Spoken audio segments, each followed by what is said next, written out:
ಬೇಲೂರು, ಆಲೂರು, ಸಕಲೇಶಪುರ, ಬಿಕ್ಕೋಡು ಕಾಡಾನೆಗಳ ಹಾವಳಿ ಉಪಟಳ ಹೆಚ್ಚಾಗಿದ್ದು ರೈತರು ಬೆಳೆದ ಬೆಳೆ ಸಂಪೂರ್ಣವಾಗಿ ನಾಶವಾದರೂ ಸಮೇತ ಅಧಿಕಾರಿಗಳು ಮೌನ ವಹಿಸಿದ್ದಾರೆ. ಜಯ ಕರ್ನಾಟಕ ಸಂಘಟನೆ ವತಿಯಿಂದ ನಿನ್ನೆ ದಿನ ಬೆಕ್ಕೋಡು ಮಾರ್ಗವಾಗಿ ಆಲೂರಿಂದ ಹೇಮಾವತಿ ಪ್ರತಿಮೆ ಹತ್ರ ಧರಣಿ ಸತ್ಯಾಗ್ರಹವನ್ನು ಹಮ್ಮಿಕೊಂಡಿದ್ದೀವಿ.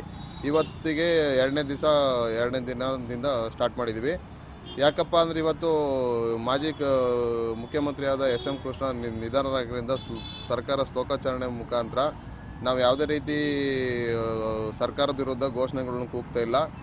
ನಾಳೆ ಒಂದಿನ ರೈತರಾಗ್ಬೋದು, ಈ ಬೀದಿ ಸತ್ಯಾಗ್ರಹ ಧರಣಿಯಲ್ಲಿ ರೈತರಾಗ್ಬೋದು, ಕಾಫಿ ಬೆಳೆಗಾರರಾಗ್ಬೋದು, ದಲಿತ ಸಂಘರ್ಷ ಸಮಿತಿ ಆಗ್ಬೋದು, ಎಲ್ಲರೂ ಸಮೇತ ಸಂಪೂರ್ಣ ಬೆಂಬಲ ಸೂಚಿಸಿದ್ದಾರೆ.